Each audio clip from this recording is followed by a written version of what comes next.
Welcome to Accelerate. So today we're joined by Andy, who you will all probably know as more of the host side. So we're turning the tables on him today and talking around, as you know, through Accelerate around strategy, entrepreneurship, and business. So Andy, you have interviewed many people, industry leaders, practitioners, through Informed Performance. Out of interest, what pattern have you noticed in how the most effective practitioners think differently about athlete care?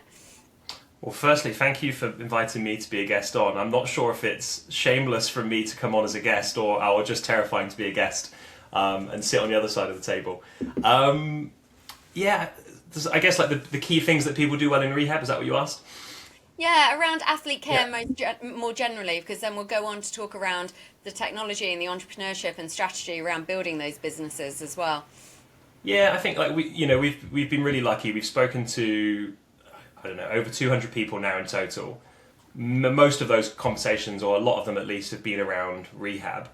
So there's a lot to kind of pull out and extract, and a lot of those conversations have really dived into the weeds of like specific injuries or approaches. But I think the best practitioners, or at least the ones that I feel like have sort of come across as the most knowledgeable, most pragmatic, I think there's always this common theme of they've got a lot of clear intentions about exactly what they're doing, why they're doing it, and how to best achieve it, and how to review it. And I know that sounds really simple, but I think they're usually sometimes the least extreme episodes in that they've just got a really clear framework that's quite similar to each other.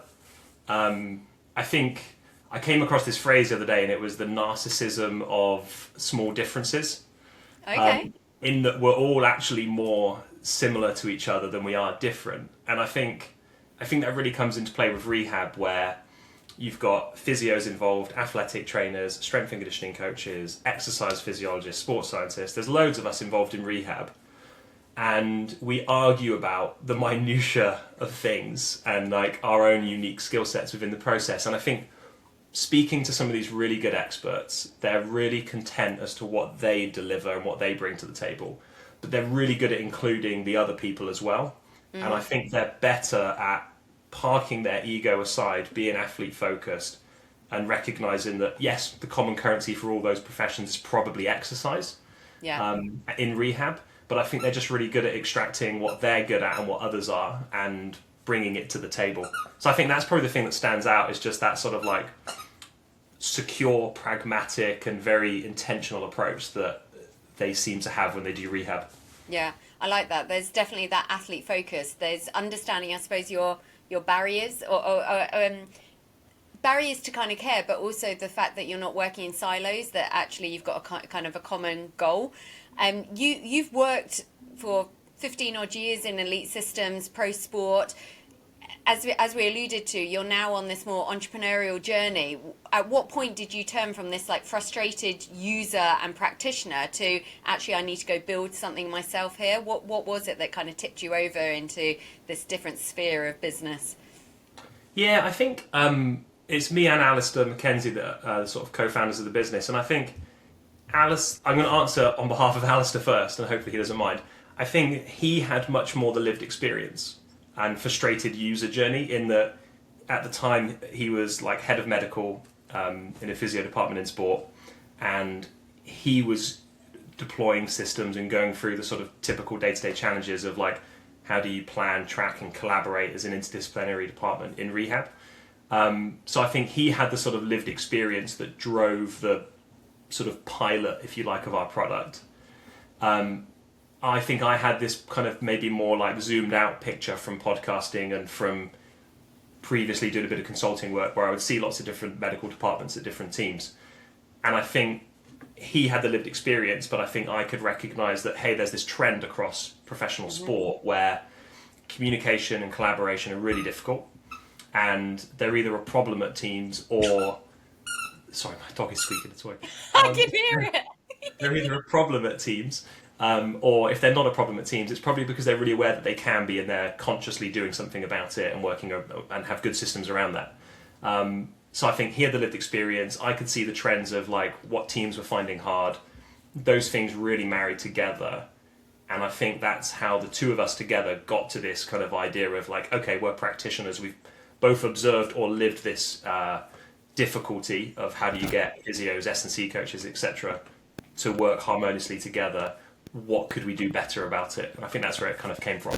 Yeah, I think that's good that you've, like, as you say, he's experiencing it from a day-to-day, but you're seeing that there's a wider applicability. It's not just a one-person problem. It's a trend that you're seeing on a wider scale as well.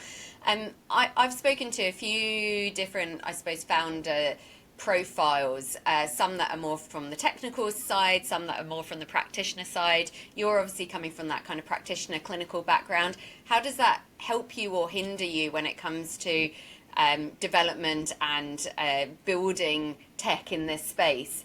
Are you seeing it generally as a positive? Are you seeing it more as there's blind spots within that? I think there's knowledge-wise and exposure-wise, there's clearly blind spots. If you haven't led a business or worked in business roles, starting your own business, there's obviously just a lot to learn. But I think philosophically, especially being a clinician, you learn things like differential diagnosis. Why is something this or not this?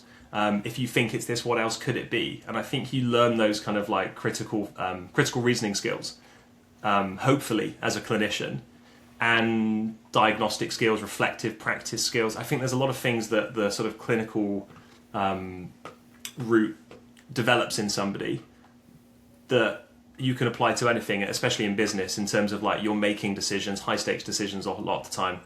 How do you know why you've come to that decision? Like, what is your bias? Why do I think this is a good idea? Why do I think it's not a good idea? Could I be wrong? What else could it be? I think all these kind of like critical reasoning skills help you kind of vet your own decision making process. Even in a situation where you don't know a lot, it's still really useful, because you can go, am I acting out of gut, or do I truly know this?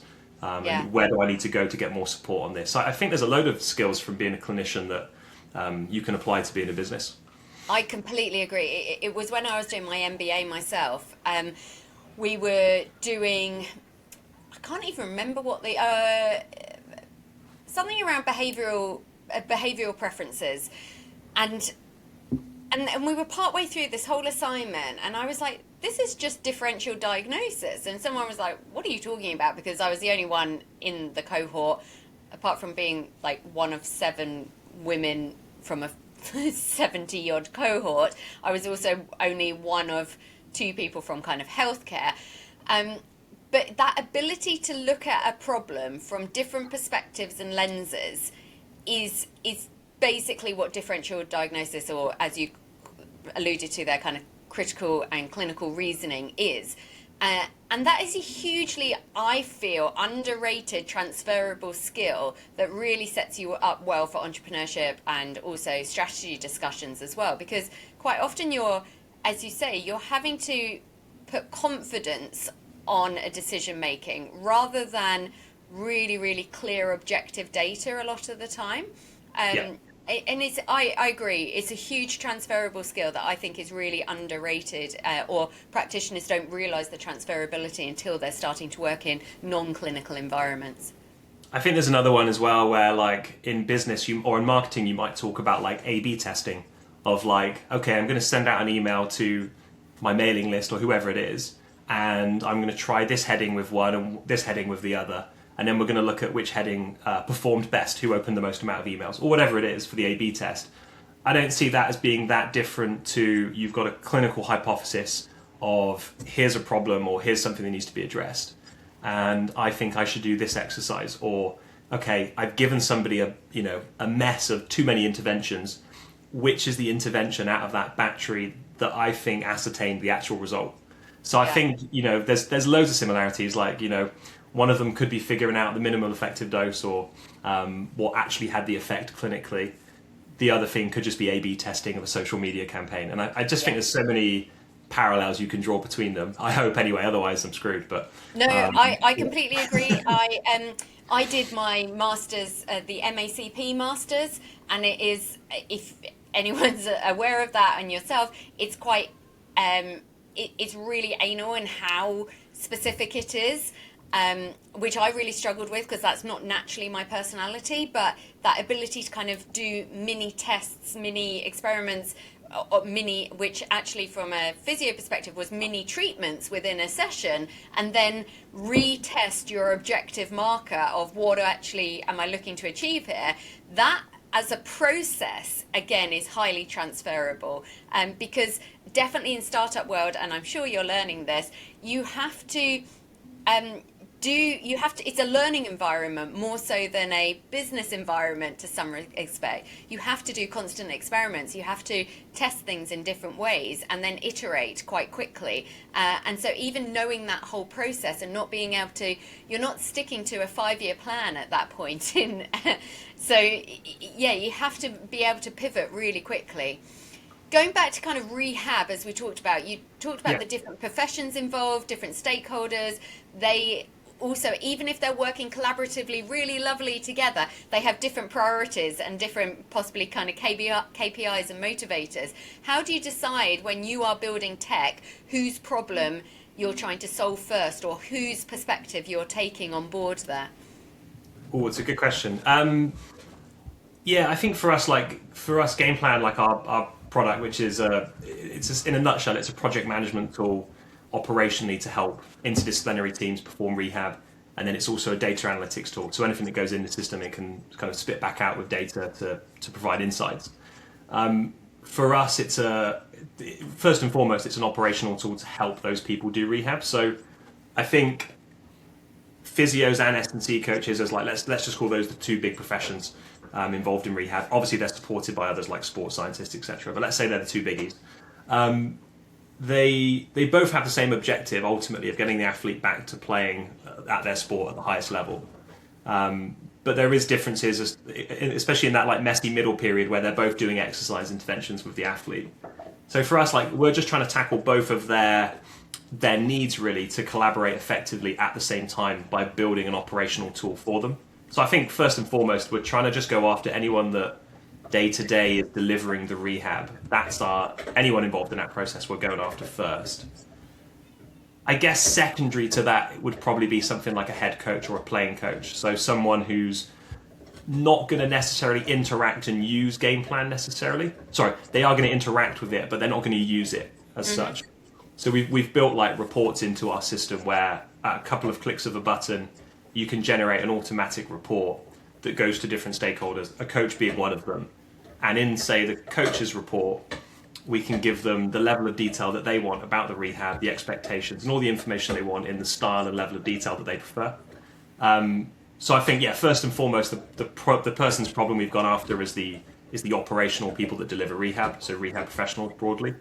And then I think there's these secondary stakeholders like coaches, other medical professionals, people that need to keep tabs on information but don't necessarily need to work operationally in the system. Yeah.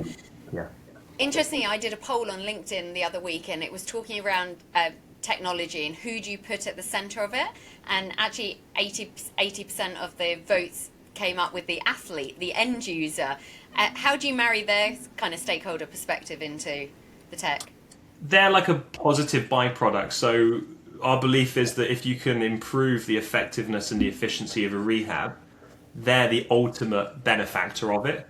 But it doesn't need to be, for us, pitched at the athlete, because this could become a highly successful business that tons of teams are using and an athlete might never have heard of it.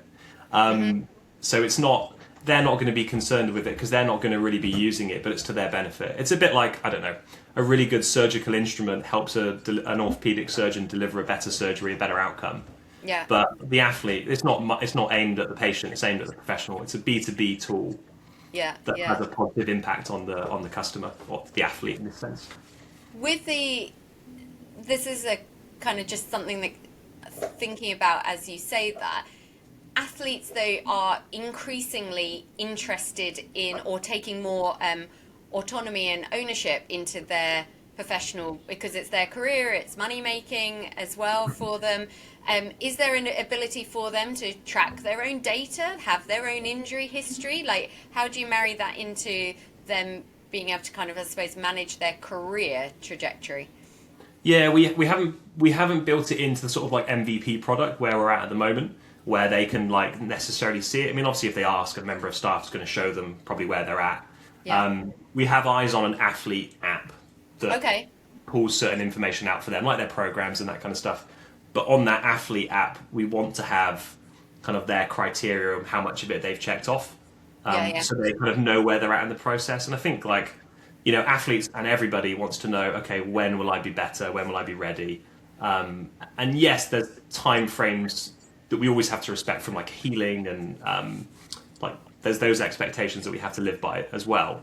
But really, the nice thing about criteria-driven rehab is it becomes how you're going to be ready rather than when you're going to be ready. And I think the more we can, yes, as practitioners, but also the more we can communicate with athletes that they're on a criteria of like there's set things that they need to be able to do for them to get to that point where they're ready, that does shift the onus on them. So I think it's not really built for them, but I think them seeing a criteria-driven plan that the professionals are working from is a good thing, because for them it's, okay, there's clearly a plan, there's rungs of the ladder that the athlete has to jump through and display in order to progress, and that's how they get better, rather than it being arbitrary timeframes or timeframes that if it's out, it's bad.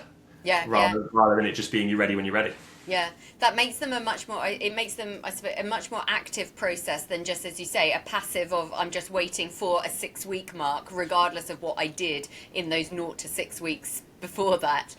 Yeah, like they can't go through the motions. It's like you've either met the sort of criteria or you haven't. You either have range of movement or you don't. You either have a certain force capacity or you don't. You can't just work towards it and, oh, well, it's 4 weeks now. As you know, having worked and consulted and spoken to lots of practitioners in this space, elite sport it's probably the holy grail from the point of view of tech adoption and changing processes and workflows. What do you think? What's your personal opinion about what's actually required for a new platform or a new software and tech to be adopted within high performance environments?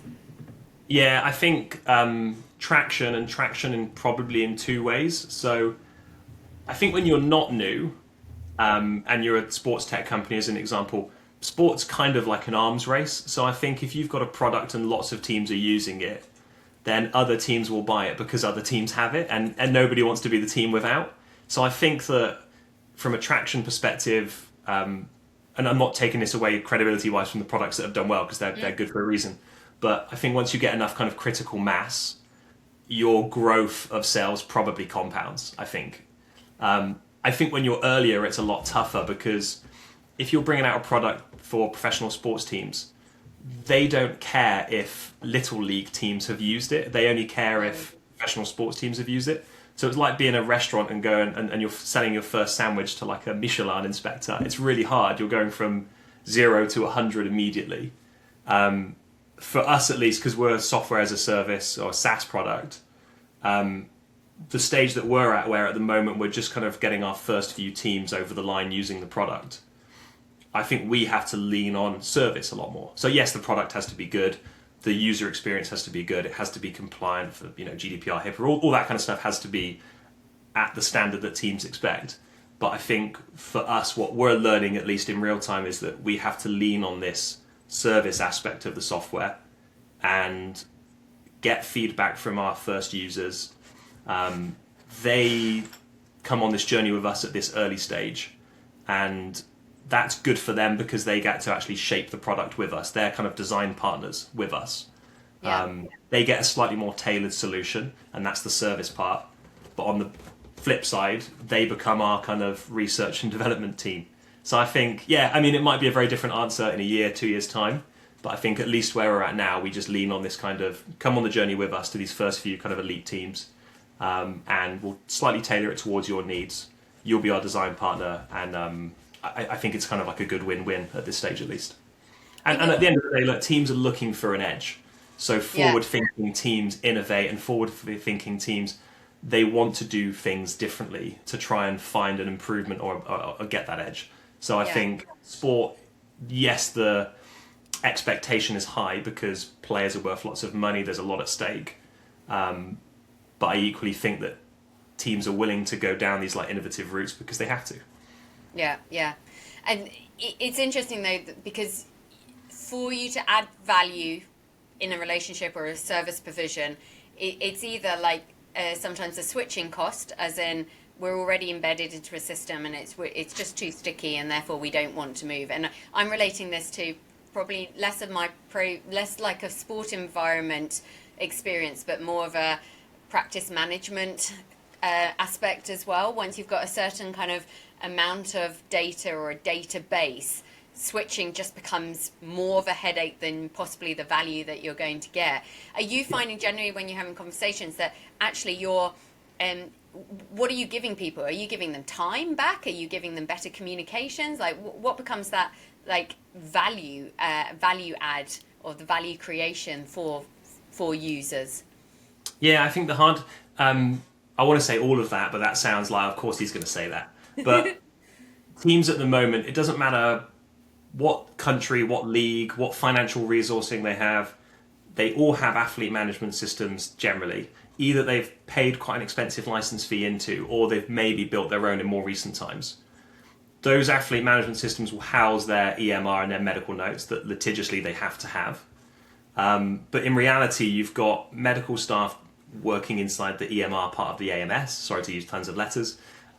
You've probably got a strength and conditioning coach working in maybe a training app. You've got sports scientists working in Excel, Power BI, the AMS platform.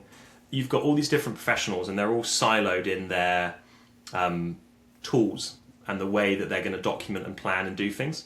So what ends up happening is every team builds these well-intentioned Excel files.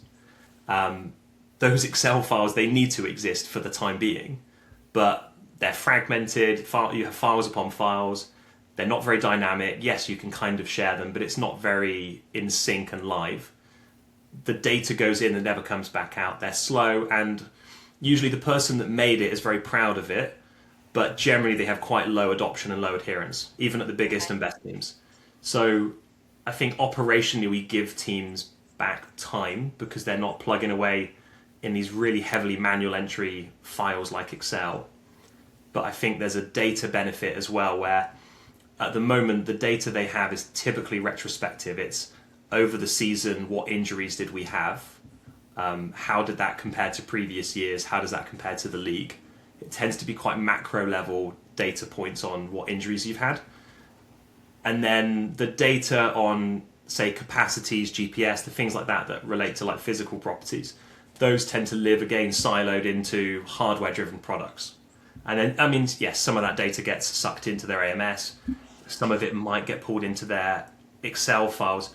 But from a rehab perspective, none of it's aggregated very well.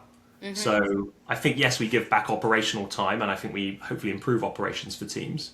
But I think from a data perspective, we're unique in that we actually are giving teams real-world data on rehab, on what standards, what expectations, what things correlate, information that they need day-to-day to make better decisions, but also probably slightly more in-depth data retrospectively if they've got time in the off-season to do their audits. So I think, obviously highly biased, but I think, we give back time and I think we give a lot of value in the data side of it as well. Pro sport's becoming probably, I wouldn't say messier from the point of view of it's not always just the practitioners within a team environment that now provide care to an athlete. You've got off-season camps, you've got athletes who engage with private performance services, be that a whole team or individual companies. Are you envisaging that there's going to have to be like external data sharing, or how you marry up athletes who are, as I say, working with practitioners that actually sit outside of that team environment as well? Yeah, we give teams the option, so they can either share their normative data, if you like. It's all de-identified, just the same as things like VALD and all the other products that we're used to are. So we give them the option to share their data into a normative de-identified pile, which is very safe. In which case then they have the benefit of being able to see other people's data, not whose data it is specifically, but the insights from it. So if they play ball, we'll play ball and share. Now, if a team's really big and they've got a lot of data, maybe they don't care about anyone else's. They've got enough statistical power in their own data collection. So there's that side of it. But yeah, we can bring third parties into the system, or they can. So if, a professional sports team, as an example, was going to have a player go off to a national team, or in America, if you had a blackout date in terms of it's the off season, players aren't allowed to be at the facility doing their rehab, and they're inevitably going to go to a private facility. We can create a safe space, if you like, in the software where the player that belongs to a team, they're inside that system, and their staff from the team can see it. But we can create like limited access for a third party, be that national team, be that external practitioner, where they can work inside Gameplan with the player, and then the team can see it and they can collaborate, which is nice because I think there's just a lot of it's very hard to information share in a safe way. Of course, you have to have you have to have a little bit of contract work behind that says this person is allowed to see this information. Yeah. But from a technical perspective, we can actually kind of give them that canvas at least. Yeah, and that's the thing. I suppose majority of the time, everyone is working, as you say, for the outcome of the athlete. Like that is the common vision, and therefore you want a system that supports that, really, not creates barriers or silos within it. Having started this journey, if you were advising a clinician today who's sitting on an idea, and it could be a product idea, it could be a service idea, or just a general business idea, what would you tell them about the realities that you've had to face so far? Obviously, there's more of the journey to come as well, but even getting to this point, how can you reflect about how that's been to date? I think the first thing is you need to speak to as many people as you can about every question and problem you have, because I think the nature of startups, and probably that they're doing something innovative and new, means that I don't think there's very often like a right way to do things. There's common ways that you do certain things, but I think there is a sort of element of like you do need to do things probably a little bit differently at times. So I think if you only speak to a very limited pool of people, or you only get your advice or your answers from a very narrow source, you're probably missing a lot of information that might be pivotal. So I think that's one thing we've learned. I think the other thing is just in terms of timing, probably to focus as much as you can on the problem more than the solution. I know that sounds really backwards, but I think tech is changing wildly fast. Even in the year or so that we've been going, the developments around no code or low code software tools, as an example, that you can build a prototype really on for software or an app, those things have changed rapidly in the last year, 6 months, even 3 months. Yeah. So I think if you identify a problem and you fixate on the solution, the risk is there might be a better or new way to deliver that solution 5 minutes from now. So I think, yes, you obviously still have to... 5 minutes being probably true, actually, in a time zone for tech at the moment.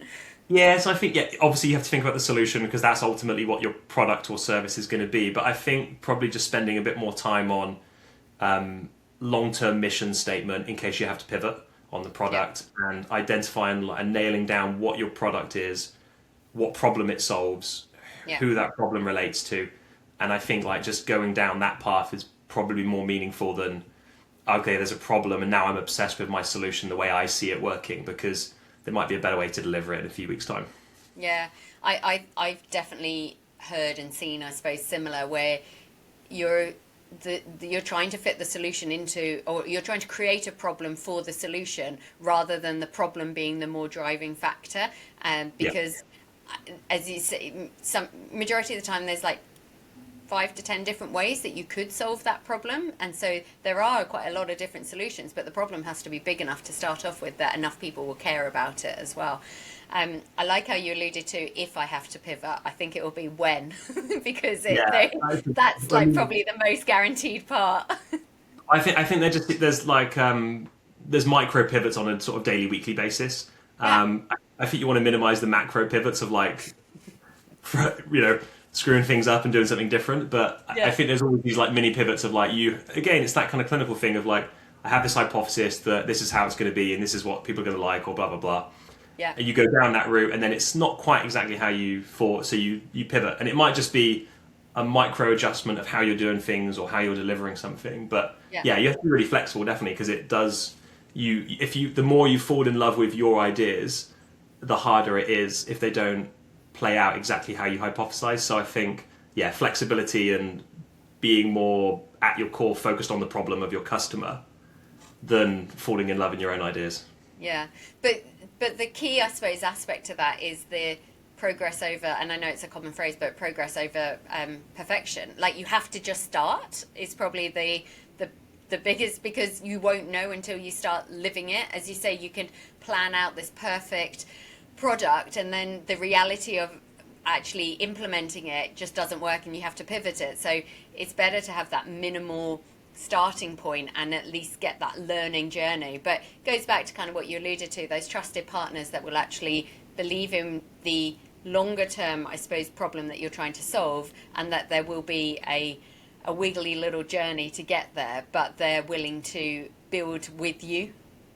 Yeah, and we were really lucky that like through the podcast especially, that there's been a ton of people I've been able to show the product while it's being designed and being built, etc. And I've been able to show them in different countries, different leagues, different sports, different positions, and get feedback the whole way through. And last summer I went out to LA for the Sportsmith conference, purely to kind of hang out with good people, learn, but also just to show where we were at to some people and get their feedback. And the nicest thing was, okay, you get the occasional very nuanced suggestion from a team or a practitioner that's very unique to like them and maybe them only. But for the most part, you just get these really, hopefully, if you're going down the right path, which I think we are, we got very common feedback from lots of people, whether it was soccer or football, American football, basketball, didn't matter what the sport practitioner was, but there was a few things that everyone said, we like this, it would be great if it could do that. And that's fantastic, because those common threads then shape your product, rather than if you have an idea, fall in love with it, chase perfection, and then when you launch it, someone goes, yeah, I don't really like that. You're better to sort of like get the feedback early while it's embarrassing, and expose it to people, than protect it for too long and then it might miss the mark, I think. Yeah, good point. And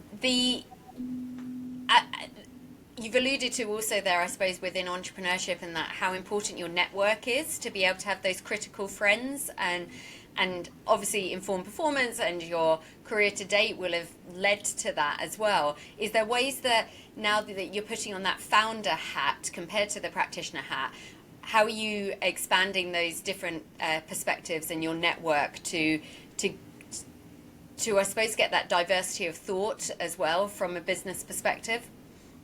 Yeah, I try to not just say network, but like just talk to and talk shop with people like me, if you like practitioners.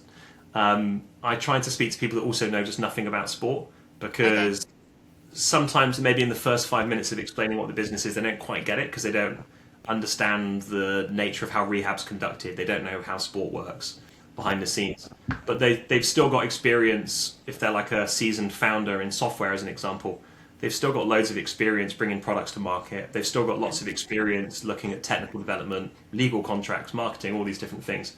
And sometimes actually it's nice to show your product to like another founder or developer from another industry, because sometimes they have far more elegant and sophisticated solutions for your problems.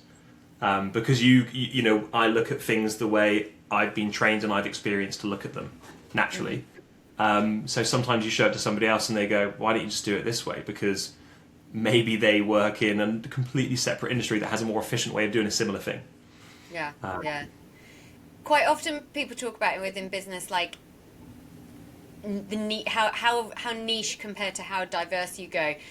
Are you finding with your product, but also I suppose with Rehab, that actually across all sports it's pretty similar? You don't have to make it specific to football. You don't have to make it specific to basketball, for example. Yeah, we've worked really hard to try and make it, I guess, like a digital canvas that you can conduct your rehab within. So it doesn't matter whether it's return to contact for a shoulder or return to running. There's sort of like, there's a return to sporting activity. There's, range of movement. Capacities are capacities. So I think there's like just certain components of rehab that are by category the same across all sports. So we've very much tried to not create a tool that is, hey, this is how we think you should do rehab, or make a tool that forces, practitioners to bang square pegs through round holes. And there's enough software and tools out there where you have to deliver your job by the limitations of the tool that you're using. And we just didn't want to do that. So we kind of thought very broadly of what are all the similarities? How can we give flexibility across different ways of delivering rehab, different sports, different rehab cultures? How can we create a canvas that is really operationally useful, but has that flexibility for the different the different styles of how you're going to deliver? So yeah, we tried to keep it it's a niche product. It's for rehab professionals to better deliver rehab to sports in a sort of elite sport context.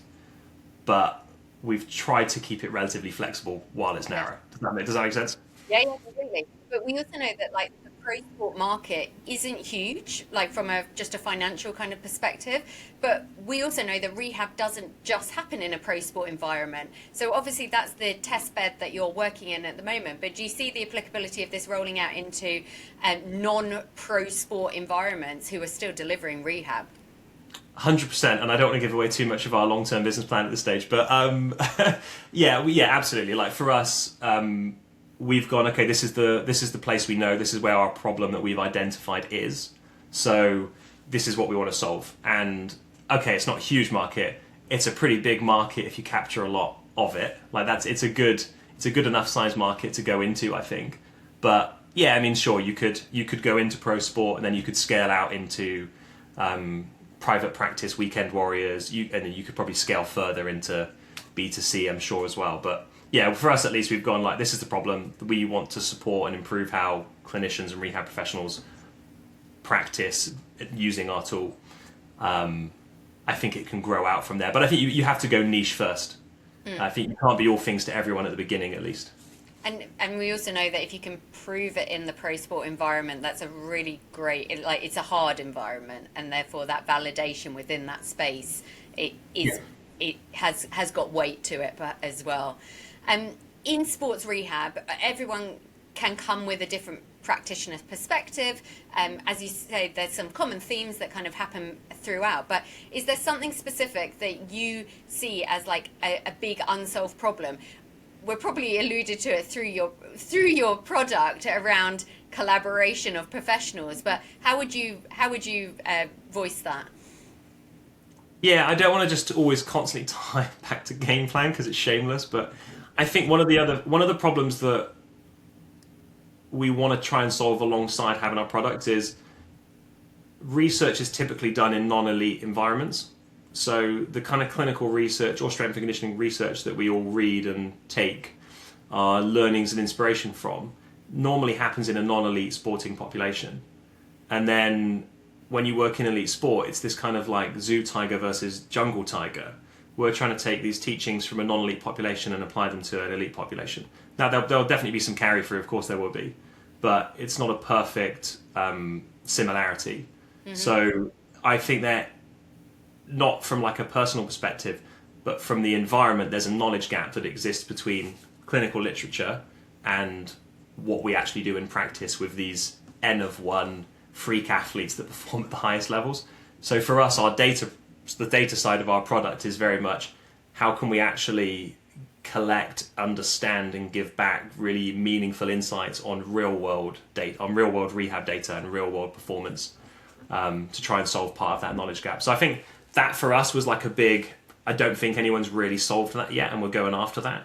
No. And that's, I suppose, the longer term, it's a longer term play, it's a longer term strategy, because you have to collect a pool of, as well as data, but good quality data as well, to actually then start creating those analytics aspect. Yeah, and I think there's also, there's probably a highly spoken about but unsolved thing, which is injury prediction. Yes. Where lots of people have had a crack at it. Every team's probably had a crack at it with their stats and sports scientists combined, etc. Lots of products.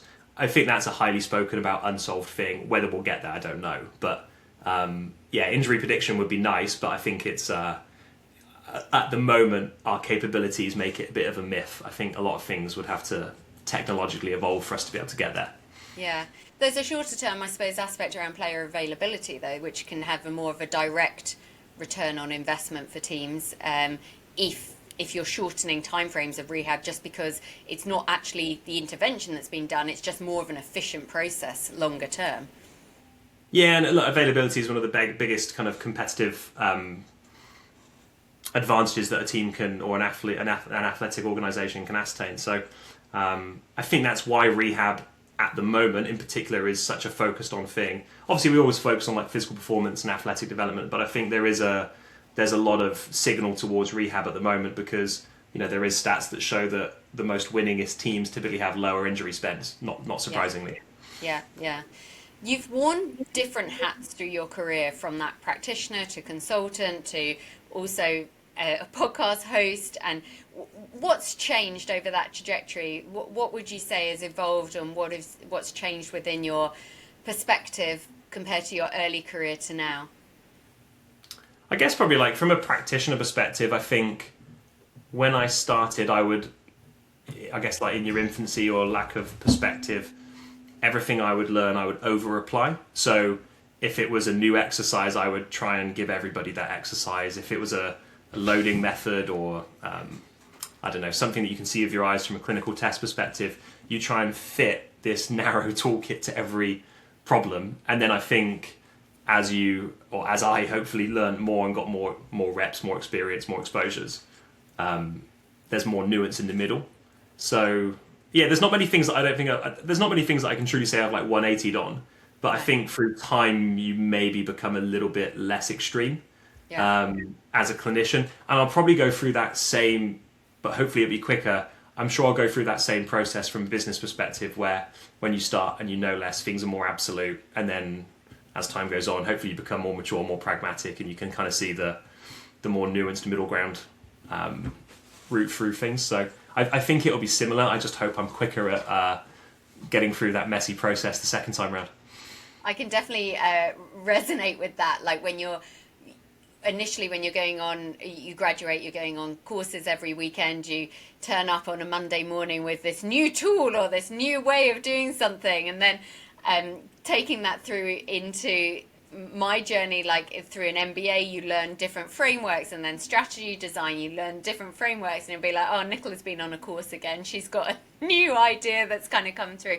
But you do, I think the main aspect that I always take from entrepreneurship and business is you have to go live it. Like no different from, I suppose, S&C and physio, you have to go experience it. You have to go do the exercise, feel what it's like. When it comes to kind of business and strategy, you actually have to, like, it's not around, I talk quite a lot about strategy being dynamic, and it's a live document, and it's what you're doing day to day. It's not a piece of paper that sits in a drawer and no one looks at it. It is actually what you're doing.